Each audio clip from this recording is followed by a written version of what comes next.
podcast is brought to you by the Association for Coaching, the world's leading international professional body, which is advancing coaching in business and society worldwide. I'm your host, Claudia Day, and in this new series, I'm delighted to introduce you to expert coaches and thought leaders who share their passion for generating self-awareness through insight tools. Our aim is to inspire and explore with you some of the most impactful tools available to us coaches and leaders. Today we have with us Verity Hannell, and we will be looking at HBDI, which is Herrmann Brain Dominance Instrument, which helps us understand our thinking preferences. To get us started, Verity, I'll let you introduce yourself. Hi, Claudia. How are you? All good. Looking forward to this conversation. It marks so much of what we do, how we think. So it's an interesting one to cover. Yeah, thanks, Claudia. So I'm Verity. I'm probably best described as an executive coach and a lecturer in coaching for behavioural change. I think I've been coaching now for coming up 14 years, possibly a little bit longer. And obviously as part of that, bumped up against the world of psychometrics, which is what we're going to talk about. Do you want to share with the audience how you first come across this tool and what drew you to it? That's quite an interesting question, even to just get started with, because probably unlike maybe other coaches that find their psychometrics that they like using, I actually first found the psychometric when I was a teenager. And I had a conversation with my parents when I was deciding what did I want to do beyond my GCSEs. And I didn't really know. I mean, like I knew the things I liked, but I didn't really know what I was good at. And the conversations with like the careers and stuff were useful, but they weren't giving me what I wanted. And it was actually my dad that said, oh, look, I've got this colleague and she's in organizational development. And I think actually she was an L&D practitioner. And he was like, let's just, go and do this tool. It's a bit of fun. You'll enjoy it. And so I actually did the instrument as a teenager. And when it came back, I was like, wow, that's really reflective of me. And there was so much self-awareness then given to me on a piece of paper. So I came into it as experiencing it first and experiencing it completely in quite a naive setting. But actually, then as my coaching practice picked up, I bumped up against it again. So I did some client work and they were actually already using this tool.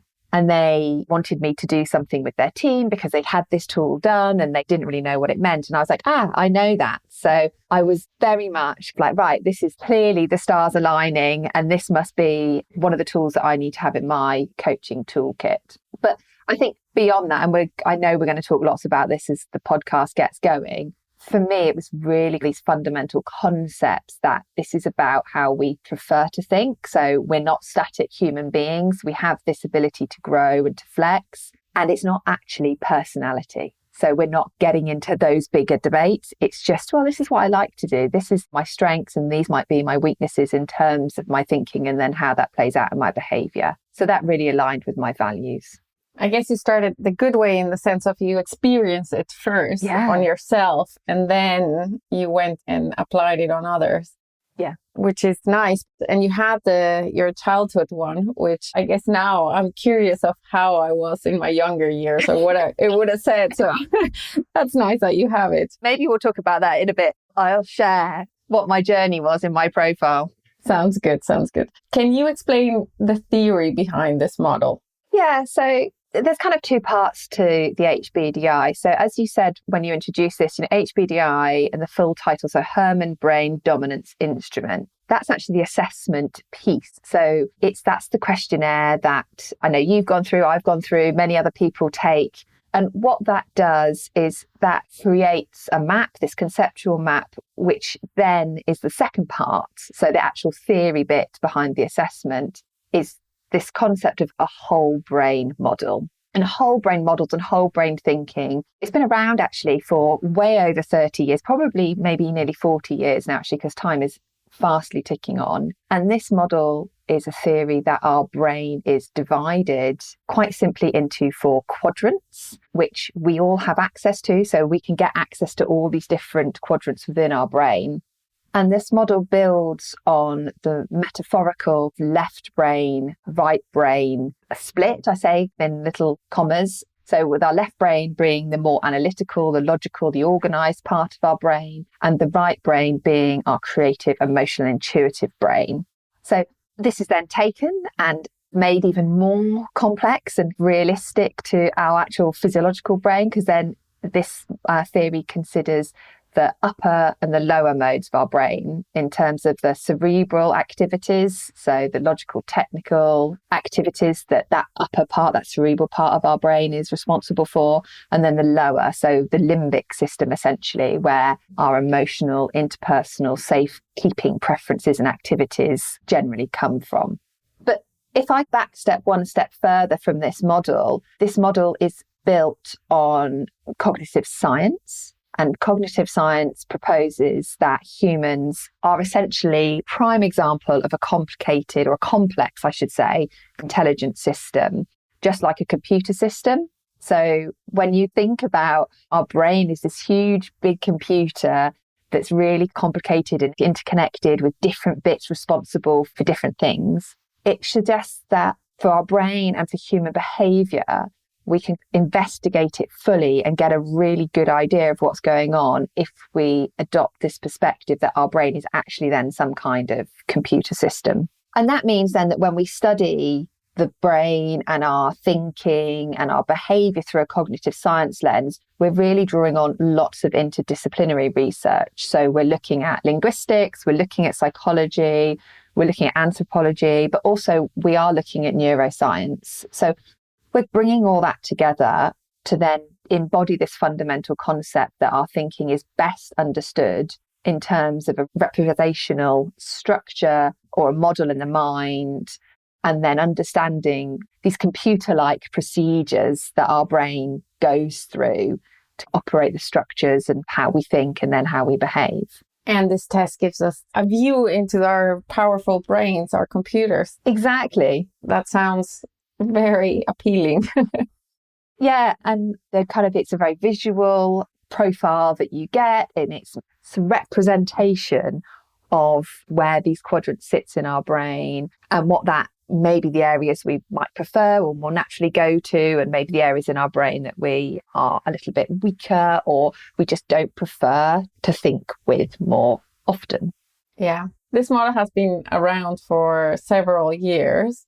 Can you tell us a bit about the research behind it? What we know is that there's been well over 35 years now of cognitive research, specifically looking at the HBDI and the whole brain model that this is all related to. And even I did a quick Google Scholar search before we started this podcast, and it shows that research is still ongoing, and there is new research being published in peer-reviewed journals within the last 5 years around the cognitive science. So we know it's a valid model. We know that the HBDI gives us an accurate interpretation of the whole brain model and how we represent that and how we use cognitive science in the four structures of our brain and our thinking preferences. I think it's important to say here that maybe unlike some other psychometrics, the validity for the HBDI has not been collected to approve its use within kind of clinical settings, diagnostic settings, medical, or even psychological classification. So that makes it really different to some other assessments. But what it does do is it's been designed, it's been researched to illuminate our cognitive preferences, so our cognitive biases possibly, as well as provide self-awareness for individuals and a recognition of the cognitive diversity that we all have as humans. I think there's a couple of other things to point out is that since 1980, when this really first came into its own, there's been well over 1.5 million people who've completed the HBDI. So they've got their whole brain thinking model. They know what they are. They know their preferences. And it's also been translated into 20 different languages. So there's a huge amount of data from a global perspective, which I just think is fascinating. But also there's been a lot of research more recently into your reliability piece. So the test and retest reliability. Essentially, this test that they do, it's just a stability measure. So if you redo it, are you going to get the same results? And what we're finding is that on the whole, most people will have a very similar map if they do repeat the test. However, people do flex. And I think we can talk about that a little bit more, maybe when we start unpicking the profile. But on the whole, our thinking preferences, we tend to have a preferred way that we think. We tend to have areas that we go to more naturally.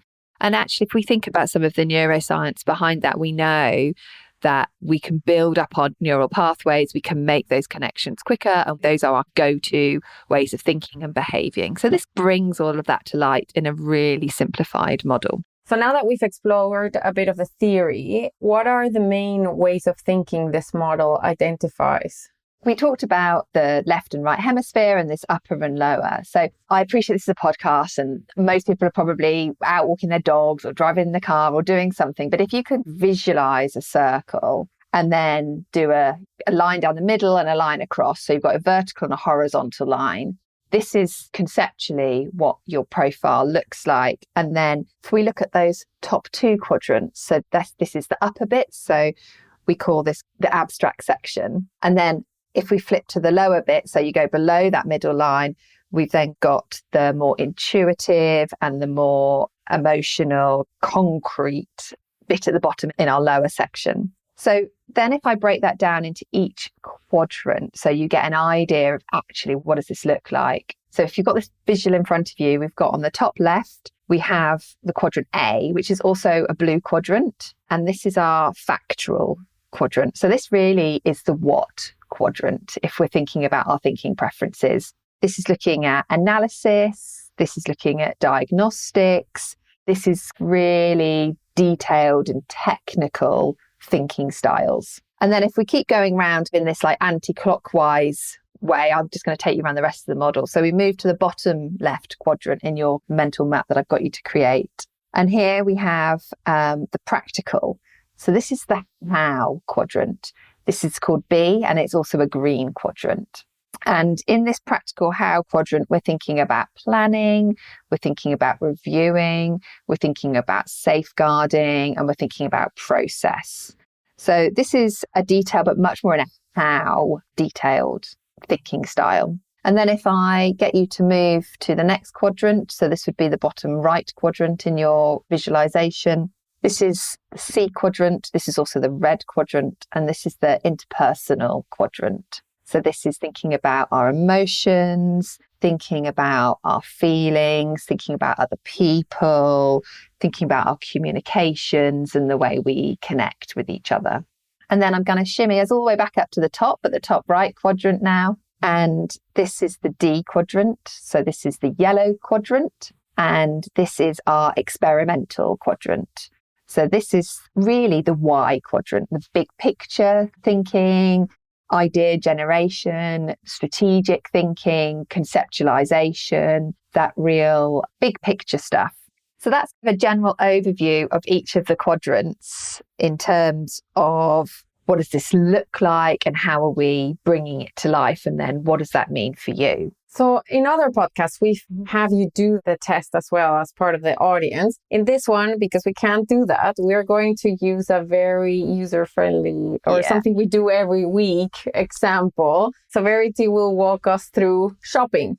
Yeah. So one of the questions I get asked about the HBDI and the whole brain model a lot is, if I'm not going to do the test, how can I get an idea of my thinking preference? And where do I go to first? So one of the great things to do is think about if you're going shopping, something we all have to do. So we all have to do a weekly shop or a monthly shop or a daily shop. We have to put food in our fridges, in our cupboards. So what I'd invite you to do is to think about the shopping list. And I say that knowing that even asking that question, there will be some listeners going, oh, I don't even make a shopping list. And within our coaching hats, that all information is information. So what I would like you to do in your shopping list is to spend a moment and just think about how you approach this list. So do you collate the information as you go? So is it, are you being very detailed and are you checking every single little item in the cupboard? I've got X amount of milk left. I'm going to need some more. Are you being very logical about your list? Is it a very mathematical list? Do you have a budget that you can only spend and you've got to get a certain number of items within that, and that's going to guide your shopping list? So if you've thought about your shopping list and you've gone for that first, then I would say that your strongest thinking preference is going to be analytical. So you're going to be in that upper left blue quadrant, also known as the A quadrant first. That's going to be your most strongest preference.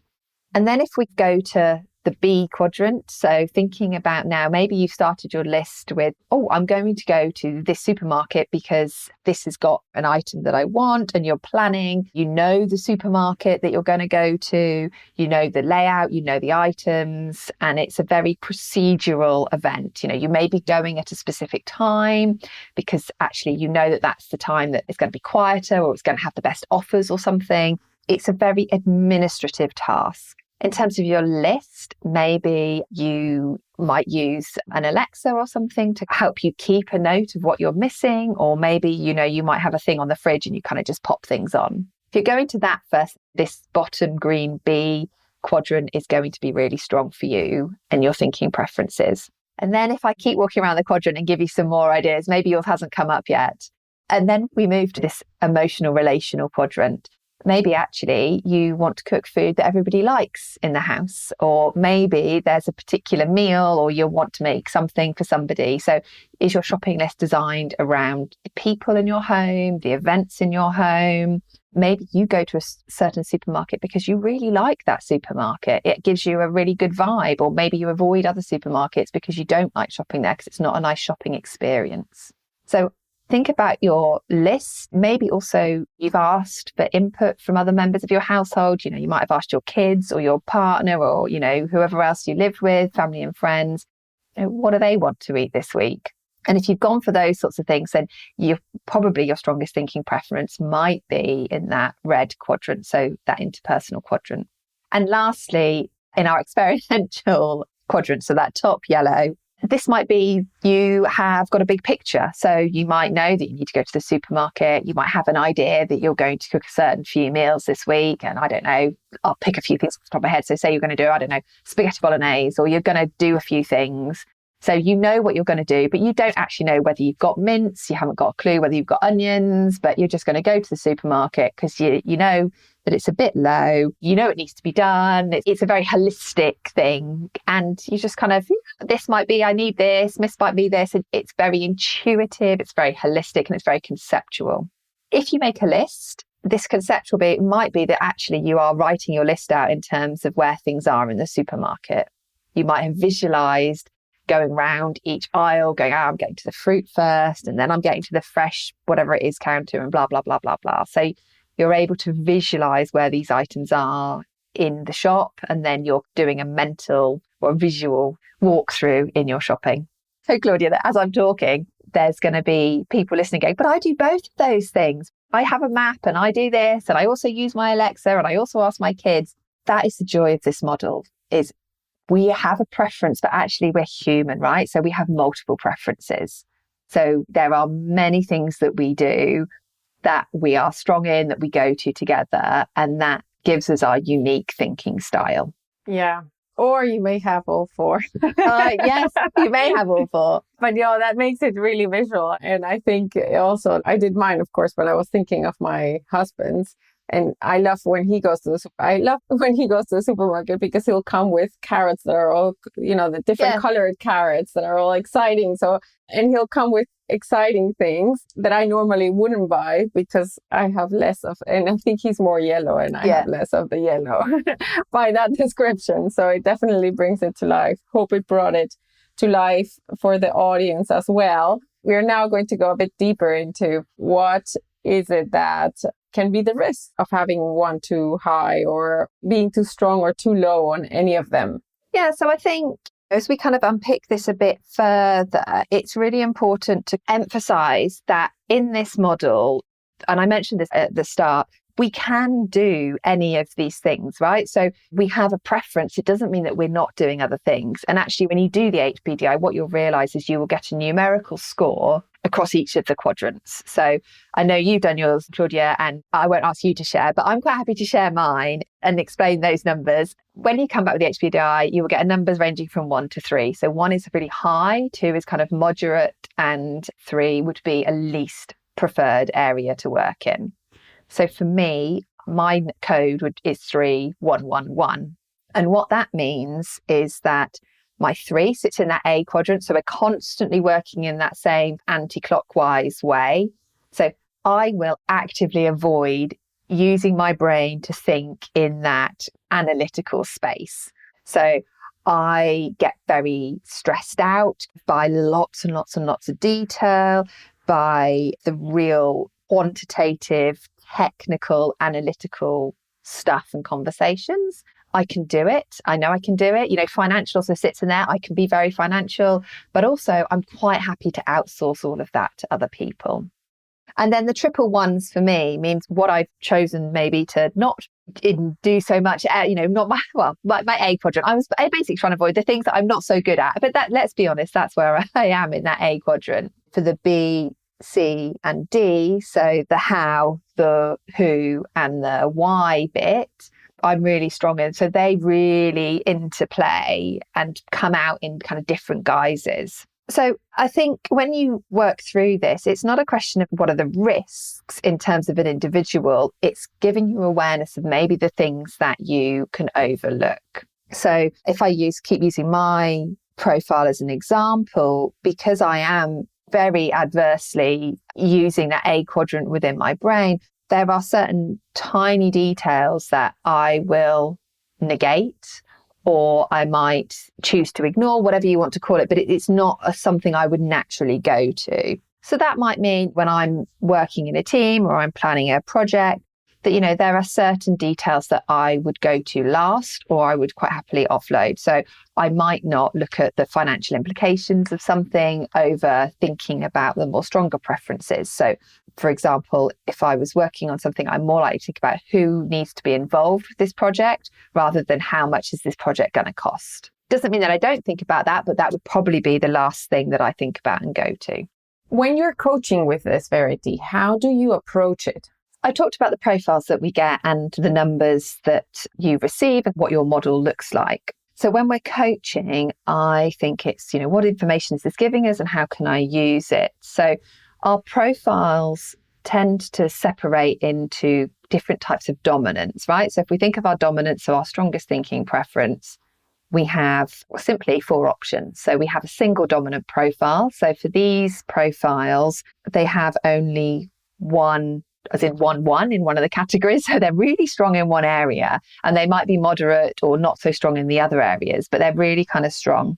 And so coaching, this is kind of showing me that for these people, there's a huge advantage for them. So they don't have a huge amount of internal conflict because they've got a really strong thinking preference that's guiding all their decisions. The perceptions that they hold, the decision making that they go to is really quite constrained. That's quite restrictive, but they would naturally and very strongly be embodied in one area of the profile. So they're only really seeing the world and coming to the world through one lens. So from a coaching point of view, while I know that actually this might be really easy for them in terms of how they make decisions, what I'm also aware is that because they are so strong, then their external life might not quite be so harmonious for them, because they're having to deal with lots of different profiles. So they're then having to really either stretch out of their comfort zone and that natural thinking into others. And that takes a lot of effort, that takes a lot of time and energy. So getting along smoothly and that this stretch and communicating and decision making, working in teams might be really difficult for them. So for coaching them, I would be looking at ways to encourage them to flex more into these 3 quadrants by asking specific questions that are going to get them to think outside of their normal preference. So I would be doing that in a very coaching way, highlighting maybe some of the blind spots in their thinking style. And some of those questions, quite simply, you can start with if they were really strong. It doesn't really matter what they're really strong in, but if they were strong in the D quadrant, you might start with asking an A quadrant question. So maybe one of those more analytical thinking questions. And this might be, what are the facts that are behind your decisions? What's the data behind your thinking? I might ask something about how they deal with analytical tasks if they're not strong in this area. If they weren't strong in that B quadrant, so the green quadrant, I might ask about the plans. Have they got a detailed plan? I might ask about their goals. Have they got a step-by-step process to getting their goals? I'd be asking about their strategies. I'd be asking about their process. And I'd be thinking about what can I do here to potentially open up some self-awareness in this quadrant. If they were lower in the C quadrant, so that red, that relational emotional quadrant, then I would be asking them much more about the people they might be interacting with. Have they thought about other people's feelings? What do they feel about whatever the decision is? And I would maybe also ask them, how are you honouring the intuition? How do you know when things are right? And looking at getting them to tap into their lived sense and that lived body. And then finally, if they weren't so good in that D quadrant, that wasn't a thinking preference of theirs. So that yellow top, innovative, conceptual thinking. An amazing coaching question is well, if you woke up tomorrow, what would life be like? What would be perfect? I'd get them to be thinking about the big picture, those meta questions. But actually, I also might be doing some things just to nudge a bit more creativity and experimentation. So getting them to think about they could start again, what would it look like? If they could be really strategic, what that might look like, and getting them to use that big picture bit. But we don't just have single dominant profiles, right? So I've shared that I have 3 dominances. I know that you're a little bit more balanced, Claudia, in terms of your distribution on the profile. So we have double dominance profiles. So this is when somebody will score a 1 or have the same or roughly the same scores in 2 quadrants. And then the other 2 maybe slightly lower. And these people, they have an ability to flex quite strongly between 2 different quadrants, but that might cause them some internal conflict. So my questions then, as well as highlighting maybe their areas, I would be looking about, knowing that you're strong in these 2 things, how do these play together? If you're always thinking about the who, the red bit maybe, and you're always thinking about the green, so the how, so who's involved and how are we going to get there? Have you actually thought about the destination, for example? So have you thought about the purpose of why you're doing what you're doing? What are the details? What are the facts? Is there any evidence of why you're doing this? So I'd be able to join those 2 together as a coach and then ask more holistic questions that consider the other 2 quadrants more broadly. I probably don't need to go over triple dominant because I mentioned me and I mentioned my aversion to thinking in this blue quadrant. That's quite easy for coaching. If you want to kind of raise some self-awareness, that you can clearly identify that there's one area that they're missing. Okay, so have you thought about the financial implications of this? Have you thought about the data behind X and Y? Really important questions for decision making. But interestingly, my favourite profile is one where it's fairly balanced. So you might have all 1s or all 2s. So we've got a very even distribution. In these profiles, HBDI calls them quadruple dominant profiles, but this equal profiling, they are very well balanced in terms of their thinking. They're very measured. They can consider all aspects of thinking and then all aspects of decision making equally, and they can use each quadrant within the brain with similar ease and passion. So they are key people for a highly varied thinking process, if that makes sense, because they can go with anything. They can also easily communicate with a huge range of people because they can very easily stretch into each of the quadrants to kind of make up maybe for other preferences and least preferred thinking styles. However, there can often be a lot of internal conflict. So a lot of not necessarily knowing quite which way to go. There may be some challenges with decision making and decisiveness, possibly a lack of focus sometimes because they're so evenly balanced. It might be hard to get started with the project or know the first step because you're just in a square within a circle. I don't know how else to say that. So for me, coaching these people, I really enjoy because you can really harness into some of the nuances. So thinking about maybe even within each particular quadrant, what then are they finding really difficult and easy within that? So I'm doing a lot of talking, but that kind of leads me on to the real depth of this model, which is not only do you get a profile which says actually these are the quadrants that you prefer to think in, you get an awful lot of data in terms of within that quadrant, well, actually, what do you really like? So it might be, and I go to the A quadrant the most because that is my least. So I've spent a lot of time trying to work in that area. But for me, I'm a researcher, so that gives me quite a few blue points, as it were. Research typically is data, it's factual. I am not numerical. I have struggled with maths from an early age. The numbers, they don't always make sense to me as quickly as they make sense to somebody else. So it's kind of then really diving into the details of, okay, so you're really good at all of these things equally, but what actually are you really good at? What is your really strong strength? Strong strength? Can you have that?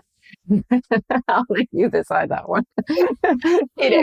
What is your strong, I'm going to keep using it now. What is your strength within this quadrant? And actually then what are the weaknesses? And then starting to explore those within coaching questions. It's funny that you say that your favorite is where the 4 are very equal, because as a coach, when you were talking and how to coach someone, I think most of my clients, probably my favorite is when they're very dominant in one, because that means they have the 3 other blind spots and I'm able to take them and gain perspective. When I described my type of coaching to my supervisor a while back, it was actually to give perspective within the coaching session and almost like opening the blinds. And so I'm very stable on the 4, and my preference is to coach people who are very dominant in 1, and you are the opposite, as in you're dominant in a 3, but you have a 1 that is very low, and your preference is the stable one. And that's really interesting, Claudia, because that is representative of your profile, right? You are in that quadrant, the quadruple dominance. You have fairly balanced profile. And actually then for you as a coach, because that's the other thing with these psychometrics, right? What is it telling us in the way we coach? You get enjoyment with coaching, all types of thinking preferences. I've actually done quite a lot of private practice work with the financial sector. And I often go in there thinking, well, why have they chosen me? Because I couldn't have further away from the technical jargon that they're talking about and kind of an understanding of their world. And sometimes as a coach, that can cause me conflict when they're bringing up really detailed technical things. But what I know I can do then as somebody with a very different profile is, like you said, really open up by being so different, by asking very intuitive, feeling questions. While I'm triple dominant, my real strengths are in the red and the yellow. Who is involved in how is it feeling? Those sorts of things as well. So I tell you what I would find really difficult is working with a client specifically to grow their, to work on that blue area, to grow that blue. It's not that I can't do it. It's something I've actively worked a lot on, but it's not something I naturally go to.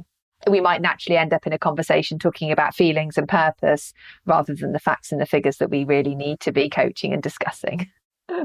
So this brings us in, as you say, on the coach's side. I guess a question here is, how can this help us as coaches? How can this awareness of our preference help us understand and support our clients? And also, do we need to be aware of that it doesn't impact the way we coach? There's several things. An awareness of our own profile. Who we are is how we coach. That saying is said a lot, and it's something I firmly stand by. I know that my preference for coaching, and, I'm going to say this caveated in the back that, coaching is client-led, I go where they go, but my preference is to ask a feeling-based question. I'm much more likely to go for, so tell me how that felt. What was that experience like for you? How would it feel if you achieved this? Those sorts of questions. So I have to be really consciously aware that I'm not doing too many feeling questions, or I'm not doing too many blue sky thinking questions, that I'm actually able to align with some of the clues that my client is giving me. So that might be making sure that if they're talking a lot about the hows and a lot about the procedure stuff, that I am able to spend time in that area with them, because that's important. It's important for rapport building, but it's also important because that's where they want to go, as well as using that creative insight and expanding and making them aware of their whatever else, of biases and their thinking and all the things, amazing things we do as coaches, right? That comes from me knowing my profile and knowing that left unchecked, I just wouldn't ever ask a factual question. You'd put me in front of a group of people and we'd be doing amazing things. We'd never consider I was going to say financial implications. That's not strictly true, but there would be details that would be missed, right? Yeah. No, I think here as well, I guess bodying with a coach who's the opposite to you would also bring a lot of benefits. I mean, this organically happened that one of my closest friends, coach friends, she always asks about feeling and is very empathetic in her way. And so this brought me to more feeling questions rather than more fact questions. And so opening that perspective of the different sides to it. So almost like having it in front of you and just reminding yourself, have I touched everything? For projects, I guess leaders, when they're working on projects, this is also very useful, but for us as coaches as well, to look at the four sides. Yeah, and I think it comes back to one of the things we said at the very beginning, which is, this is cognitive science. It's based on this principle that there is cognitive diversity and we can harness that within ourselves. So we can harness our cognitive diversity, but actually when we're in pairs, when we're in teams, when we're in entire organizations, if we understand how people prefer to think, we can harness the cognitive diversity collectively. And then that leads to more effective teams. It leads to better performance. It leads to better outputs. There's all sorts of studies. If you really want all the detail and data, I'll send you, to the HBDI website later, and you can see, they're very open with lots of case studies, things that they have done, how it's been implemented by organizations, and the return on investment this HBDI process has had for them. You've taken us naturally to the next question, which was about teams and how can this be used with a team? Well, we're thinking about thinking. We're talking about thinking. And what are teams? We have to collaborate. We've got decisions to make. We've got tasks and projects to do. So I think there's two things. Within a team, working with any sort of tool allows self-awareness on a much larger scale. But particularly with the whole brain, I take us back to this cognitive diversity. And I think about one of my closest colleagues that I work with pretty much daily. We speak most days, and we actually have opposite profiles, but we have enough of the things that are combined on so that we can delegate different tasks to each other. We know that actually if this is something that I can do, but it's going to take me a long time, because I keep saying that because that's really important with this whole model, that it's not that you can't do it. You can do it. It just isn't your natural style. So because I prefer to do this and she prefers to do the other stuff, we can collaborate something. So we know that when there's a difficult decision to be made, we can both voice what we think. And then together between us, we probably have the answer.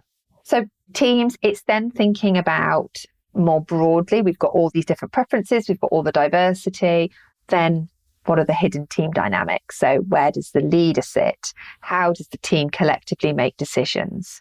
So in terms of thinking about then the team, we're thinking about if you've got a team that has a collective preference in one area, how are they then coming together to deliver on the tasks that they need to do? So like I said, if you've got this process-driven team, is process their purpose? Or if they've got a different purpose, are they not collaborating with other teams? Have they missed a load of technical detail? Are they just planning, and actually they're never really necessarily going anywhere because they haven't got that kind of why bit being filled by other members of the team? So you can see how if you have collectively awesome strengths, the team might get stuck. It might not be able to do what it needs to do quite so quickly. It might not be effective at it. You can also then see in a team setting, maybe when conflict comes in.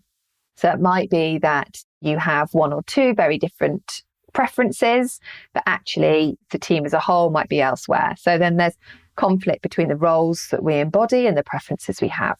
And this particularly can show up sometimes in leadership teams, where typically leaders in organizations, if we look at the HBDI demographic, they have more typically the blue and the yellow strengths. So they sit in that upper part. But if you're looking at a leadership team, you might have an HR director or whatever that might be called in your organization. And their HR as a role tends to lend itself to somebody that's got a lot more red and green. So a lot more thinking about people and processes and safeguarding. So that person might be quite different to maybe some of the other members of the team. So when you're having leadership team discussions, it might be that they have to really embody one position very strongly to ensure that all of the quadrants and the whole needs of the organization are being met. That might be quite uncomfortable with them. So at a team level, it's recognition, right? That this is what we've got. These are our weak spots and this is how we can harness everybody. so that we belong actually as the team.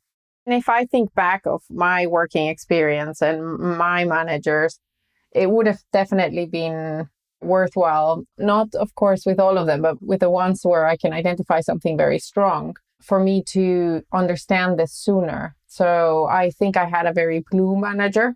I was more junior, and at the time I didn't recognize that he was so blue. And so I think going back, probably in the conversations, I would have gone a lot more prepared on the blue side, and the one-to-ones, I would have gone with much more data on the blue side rather than the other sides. And so I think it's valuable to recognize it as well on relationships and how to communicate to each other. So that sounds very familiar. Yeah. And of course, the blind spots of the team, that's also very useful. In terms of how these quadrants shift when there is stress and pressure, is it influenced in any way, or what can be seen normally? You'll notice on your profile, Claudia, that you've got obviously the solid line, which is your natural styles, and then you've got the dotted line, which what happens under pressure. So there's part of the assessment where you are forced into making a kind of binary decision, and that has been designed and tested so many times so that actually you are forced into kind of choosing one preference or the other. So what that shows us is when pressure is upon us, where do we go to first? And actually, what we see in the HBDI profiles and in the assessment is that sometimes people's profiles are very consistent with that dotted line, so where they are naturally, and sometimes they can be radically different. And that kind of opens up two debates. And particularly if you are coaching with the HBDI tool, thinking about how do you approach that. So if you take somebody that their stress profile is very similar, that might be a sign that they're under pressure a lot, or it might be a sign that they can navigate stress really quite easily because they're always able to be in their authentic thinking styles. It also gives us then an idea of what they may naturally go to. So one of the things we know when we're under pressure, so we have got stress upon us, is that our more natural tendencies become amplified. So even if your stress profile stays the same on the HBDI, that numerical score that says you're the highest, the chances are that's what's going to drive your thinking and your decision making first. So other profiles, I said, that stress profile completely changes, and it's not uncommon if you're strong in one area or several areas to kind of have a real profile that deep dives into something. And this is a real key, that actually when that person is in an under pressure environment, one particular area of their thinking takes over essentially. So there are many blind spots then that come out. And then working with that and how do we respond under pressure? What does that pressure mean? Can give us some real insights to how do we support somebody to come out of under pressure, or to solve or to work more effectively with pressure. So it might be then you're thinking about, if they go very processed, I've got to have a plan. Maybe it's understanding the purpose of the plan, or maybe that's then like saying, okay, so if you've dropped off on thinking about the people, thinking about the emotional side of things, and you've gone so deeply into the plan, what do you think's being missed by really dropping off that bit? Those sorts of questions are really important to exploring what is going on under pressure for your client. But also interestingly, we said a few moments ago about, well, what does this mean for us as a coach? So how are we showing up, right? If we're stressed, if we're under pressure, what are the bits that we get flummoxed over? Where are our blind spots? And how then does that impact the coaching questions that we're asking? Yeah, I look forward to actually now seeing how things evolve after I know a bit more about this, because under pressure, I go even more stable. And so, and I do freeze. Yeah. I then eventually, I'm very decisive, but I do have a moment of freezing. And I just wonder if it's me going on, which one of the four do I focus on? Yeah. And focusing on the four at the same time. It is something that I look forward to seeing how it impacts. In terms of, this has been around for a long time and has, of course, a lot of information to back it. Can you tell us a bit about the research that is there? Yeah, of course. I think it's important to say that the HBDI wasn't created to be used in a clinical setting, a diagnostic setting. We're not looking at personalities. It's not been created in maybe the typical psychometric way in terms of assessing for education or assessing for work placements and whatever else. It was created to really illuminate the cognitive preferences and biases.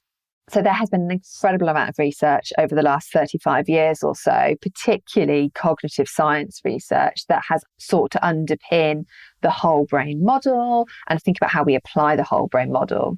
So in terms of validity, we know that the HBDI assessment produces a consistently reliable model of the way our brain works in terms of the whole brain model and the theory behind it.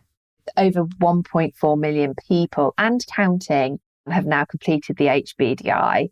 So we can tell what the typical profiles are. We know, like, for example, we've talked about the quadruple dominant profiles. Only 3% of the HBDI database has that profile. So it's not hugely popular in terms of how we think. We know that dominant thinking profiles, we tend to have spikes. So we know a lot, right? It's been translated into 20 different languages. It's been used by huge organizations. There's lots and lots of research around the return on investments companies get in terms of launching new products. They've been more effective. They've brought in more revenue, investing in these sorts of tools. And then the question that comes up quite a lot is, if I've done this test once, Verity, I did this test when I was a teenager. If I do it again, will it change? So there's several answers to that. There have been test and retest reliability studies done with the HBDI, and overwhelmingly the stats show that we don't change significantly. However, we do know that individuals that may have gone through trauma, or even teams that may have gone through trauma, that can impact their red quadrant, their emotional quadrant. So we can see significant shifts, particularly with that red quadrant. And that's okay. I work with teams where things have happened. Gosh, I remember a client even saying to me, Verity, this can't be right. I was X and now I'm Y. And then we talked about what happened in that time. And actually, there's an event and that had really brought out strength in the red.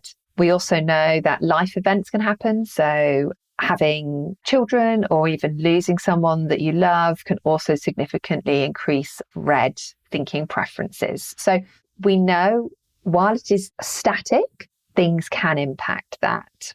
And the other thing that we do know, particularly when we're working in teams, is if we really do play to our strengths, then we can often find people that we can offload the stuff to that we don't enjoy doing or we find harder to do. So that might mean that if you did the profile before, like me, and at the moment I'm a 3-1-1-1, I'm never going to be strong in that blue. But I might, if I had to do a little bit more of it, I might be able to stretch up to a 2 or just kind of up my scores a little bit. So we're not changing, but we're definitely keeping that stretch and that growth, and the fact that we have cognitive flexibility. As humans, we are computer systems. We can flex and we can change depending on the input. Yeah. So definitely something to be aware of what you are, and also that you can work on the one you need based on the project, and that there may be a circumstance, but it may be that you also prefer to have a team member who's stronger on that one working on it. So ways to consider it.